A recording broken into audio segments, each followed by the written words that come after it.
In Palestine, at least 28 civilians were killed by shelling by Israeli troops over the past 24 hours in the Gaza Strip.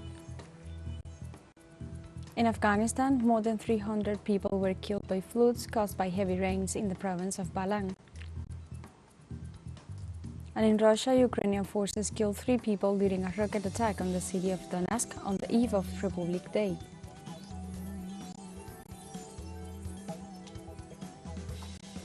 Hello and welcome to From the South. I'm Alejandra Garcia from teleSUR studios in Havana, Cuba. We begin with the news.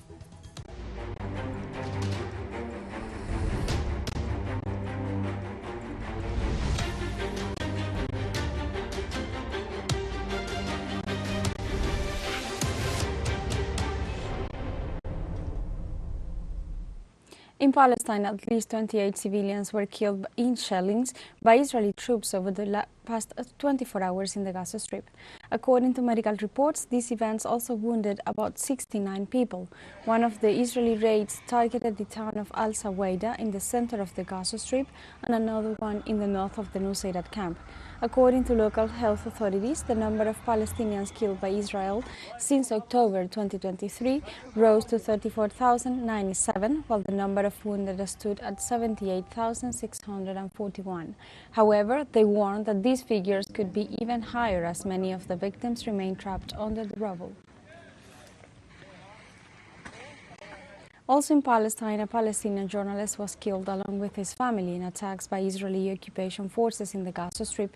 Local media reported that the Israeli bombing targeted the journalist's home in the Jabalia refugee camp in the northern Gaza Strip. According to official figures, more than 130 journalists and members of the sector have been killed in the Strip since the beginning of the Israeli aggression on October 7, 2023. Since that date, Israeli troops have also attacked dozens of media institutions, including the offices of Al Jazeera, Palestine TV, the Ma'an News Agency, as well as the newspapers Al-Quds and Al-Ayam.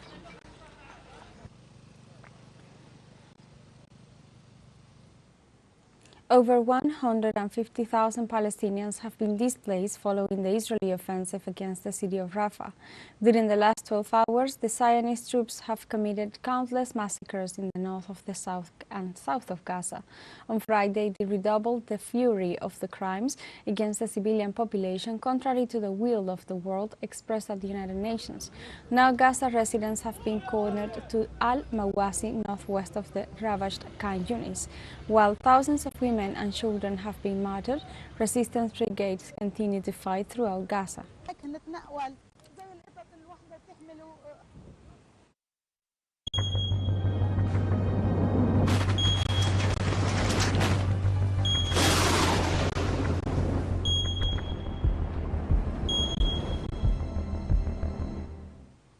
In Afghanistan, more than 300 people were killed by floods caused by heavy rains in the province of Baghlan. According to the United Nations agency, the Falul areas and the central villages of Barka district have suffered the most damage. More than 1,000 houses were destroyed by the floods, leaving hundreds homeless. Emergency authorities have reported dozens of injured people who have been taken to hospitals for medical attention. The emergency authorities are also carrying out food deliveries with the help of helicopters since the roads are flooded. Meanwhile, in China, the National Meteorological Center has issued a red alert for the geomagnetic storm hitting several cities. According to the weather agency, the storm began at 11 p.m. Beijing local time on Friday, reaching the strongest index. In this sense, the report rainfall accompanied by thunderstorms, gales and hail, which flooded the streets and submerged vehicles, causing the suspension of school activities in the province of Jiangxi. The agency urged people to be prepared for the situation and advised drivers to be cautious about flooding and landslides on the roads. And in India, at least 2 people lost their lives and 23 others were injured after a sandstorm and rain slashed the city of Delhi. The windstorm that hit on Friday night reportedly uprooted 3 trees, damaged electric poles, and caused buildings' walls to collapse in several areas of the city. The India Meteorological Department recorded wind speeds of up to 77 kilometers per hour. As a result, the local authorities detailed that during the storms they received 202 reports of power outages. Weather forecast issued a yellow alert due to the high chance of rain in coming days.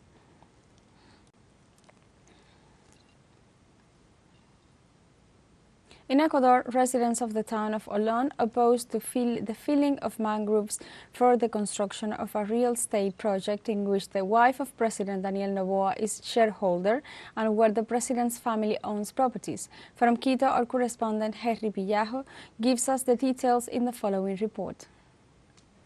In the town of Olón in the province of Santa Elena on the coast of the country, a real estate project is to be built in a mangrove swamp that includes a protective forest. The executing company is Venizon S.A., where one of the shareholders is Lavinia Valbonesi, wife of the president. We have called attention from such a small community as Olón precisely because of all these ingredients of having big names and names connected to politics. But these outrages and abuses are happening all over the country. Local residents denounced the degradation of the mangrove swamp, as well as the felling of some species of trees for the construction of this real estate project, which has all the environmental permits approved in a short period of time. A project that, according to local residents, has a high environmental impact. We are not opposed to development, we are opposed to development that privileges rent against life and nature. What they are doing is attacking the future life and future peace of mind of many people who chose Olón as a life plan to retire. That is what we are against. At the moment, the management by the machinery is already disturbing the ecosystem habitat. All animals are already being disturbed in these early stages of soil movements. The government from the private media minimized these allegations and accused them of politicizing this case. It is an eminently political issue of a systematic attack against the image of the President of the Republic, and it is regrettable that this has to escalate to the National Assembly. Sometimes these scandals have to do with the need of political parties that see themselves outside the field, speaking in football terms, that saw the 9-2 dropping in the popular consultation. Meanwhile, the inhabitants of Olón, as well as environmental defenders and activists, denounced the police and military presence in different communities that raise voices of protest in defense of their territories. Intimidating acts of the public forces are becoming increasingly frequent in the government of President Noboa. In Olón, they have a deed on the 23rd of September, 2023. They come to the government. In less than 10 days, they have an environmental permit, and now they send the military and the police to execute it. With what money do we pay the military? With our taxes. But they are making them useless for their business. It is not the only case with the Noboa family. It is the case of Ingabeo and 9 other communes on the coast. Through complaints from the villagers of Olón about the felling of the mangrove swamp, led the public prosecutor's office to initiate a preliminary investigation into the real estate project in which the president's wife and people close to his government are involved. Let's take a short break, but remember you can join us on TikTok at teleSUR English, where you will find news in different formats, news updates and more. Welcome back. On Friday, Colombian President Gustavo Petro spoke of creating a national agreement to be designed at popular assemblies. He launched the proposal at the closing ceremony of nationwide program Government with Popular Neighborhoods held in the city of Cali, southwest of Colombia. President Petro emphasized that such an agreement cannot be made at the Nariño government palace, but that it has to spring from the grassroots level. In his message, he invited the Colombian oligarchy to join in his proposal for the construction of a true democracy.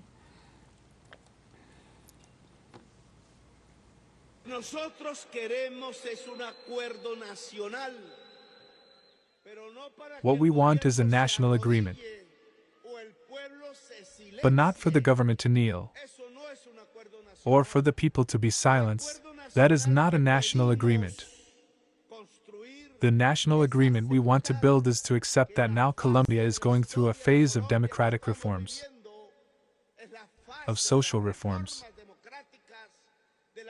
to settle the great outstanding debt with those still in poverty. The Colombian president urged all sectors to think about the future and dare to build it together. I invite you to, instead of inciting violence and a generational rupture, which you are madly trying to create, thinking the people will remain quiet, that the people will be intimidated, just because you want to avoid the consequences of the popular vote in 2022. I invite you to join into building a future. Peru is undergoing another institutional crisis. The Peruvian prosecutor's office has initiated an investigation on President Dina Boluarte following the arrest of her brother Nicanor Boluarte. The president's sibling is accused of being the leader of a criminal organization called the Shadow Waikis, allegedly involved in the appointment of prefects and sub-prefects throughout the country. President Boluarte has remained silent for a week, even after the arrest took place. However, the public prosecutor's office has opened proceedings against her and against her Interior Minister, Walter Ortiz, for deactivating the team of prosecutors against corruption in the midst of the Shadow Waikis plot. Despite the complex panorama, the president's spokesman says she does not intend to resign.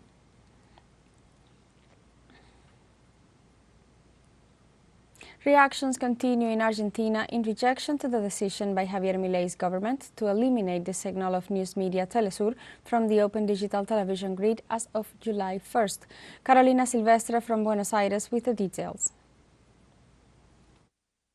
It's not the first time that right-wing politicians in the South American country attack the multi-state company that represents the only real regional communication integration process, and that gives a voice to the peoples of the world.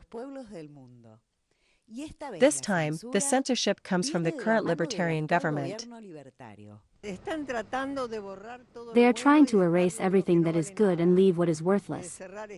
Close schools, close the media, all of that.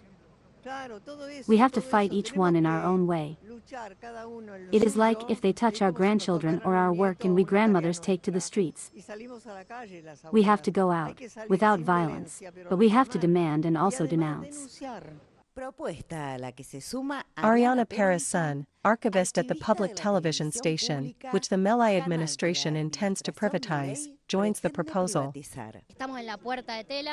We are at the door of Telem, where we have a lot of colleagues unable to work at the door of their work channel, unable to communicate, express or inform. So, in the same way, we are in solidarity and of course we denounce the importance and what it means to cut off teleSUR. Since it is a communication tool that is part of the sovereignty of the peoples, not only of Argentina, but of the whole continent. For the delegate of the Buenos Aires Press Union at the Clarín Group's newspaper Olé, freedom of the press and freedom of expression mean rights that not only affect the visibility of political, economic, and social issues, but also cultural ones. I am Agustin Ronconi, a musician from the city of Quilmes, also a member of the group Arbolito with whom we have been playing Latin American music together for more than 25 years. That is why we feel it is so important that the teleSUR signal is maintained here in Argentina on TDA. It is the voice of those who have no voice. It is the root of the Latin American soil that is there on the screen, and it is fundamental that this signal continues to enter our homes. That is why teleSUR is not leaving, nor will it leave the South American country, as officially communicated by Patricia Villegas, president of the multi-platform of the Patria Grande. Carolina Silvestre, teleSUR, Buenos Aires. We have a final short break coming up, but before we invite you to join our WhatsApp community for our English-speaking audience. You can scan the QR code on screen to join directly and share the link to reach more people. Constant news coverage of Latin America and the Caribbean, as well as the rest of the world. Stay connected and informed with teleSUR. Final short break. Don't go away. Welcome back to From the South. In Russia, Ukrainian forces killed 3 people during a rocket attack on the city of Donetsk on the eve of Republic Day. The shelling was carried out with a rocket launcher system on areas near the automobile mobilization for the referendum anniversary. Donetsk authorities said that at least 8 people were wounded during the attack and material damage was registered on the territory. The district of Donetsk is continuously subjected to shellings by the Ukrainian militants who attack the populated areas of the Republic.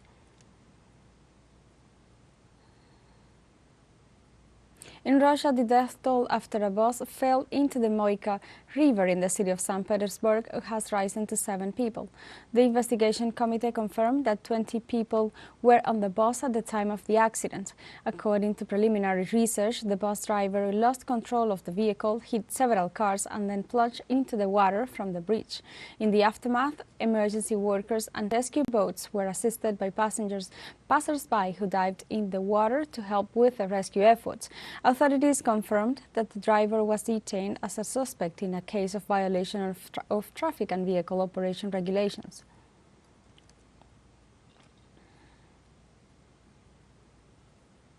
South Africa's top court heard an appeal on Friday to have former President Jacob Zuma declared ineligible to stand for parliament, a politically charged legal showdown ahead of the tightest election in decades. Zuma, 82, is fronting Umkhonto weSizwe, a new opposition party that has become a potential disruptor in the May 29th general ballot. But electoral authorities have argued that graft-tainted politicians should be barred from the race because of a 2021 contempt of court conviction.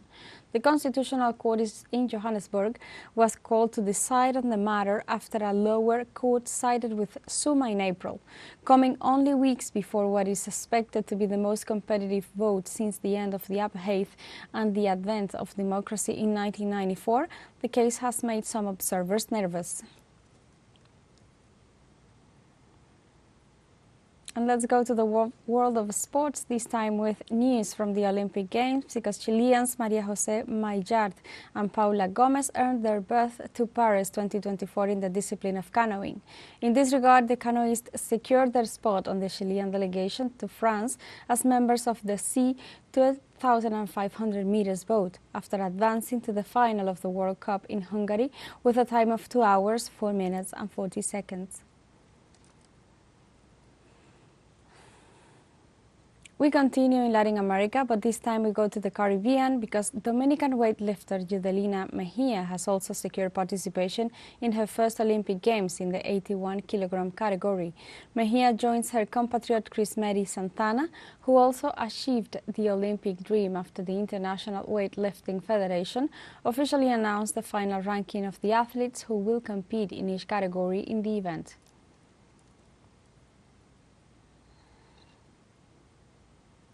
In Venezuela, several cultural organizations and activists mobilized on Friday for the opening of the Viva Venezuela World Festival to be held from May 10th to 19th at the Simón Bolívar Monumental Stadium in La Guaira. The Ministry of Culture informed that several national groups from all over the country, as well as members of the indigenous community, participate in a series of activities that include traditional dances and live concerts. The ministry emphasized that the Viva Venezuela World Festival has become a historic celebration for the culture of the South American country. The inauguration of the festival was attended by President Nicolás Maduro. Moreover, the event coincides with the Afro-Venezuelan Day.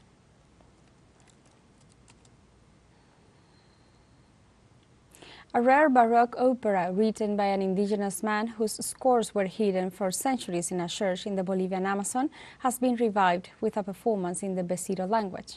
What makes this piece unique is that it is written in the Besiro language. Besiro is one of the languages of the Chiquitanos indigenous peoples who were grouped together by the Jews in the Amazon region in the 18th century. This dialect is one of the 37 officially recognized in Bolivia. Historians estimate that the play was written anonymously by an evangelized indigenous person in 1740, although it has not been determined whether the play was performed in its time.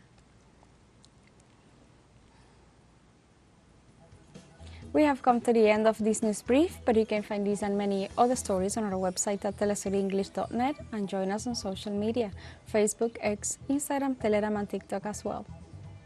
For teleSUR English, I'm Alejandra Garcia. Thank you for watching.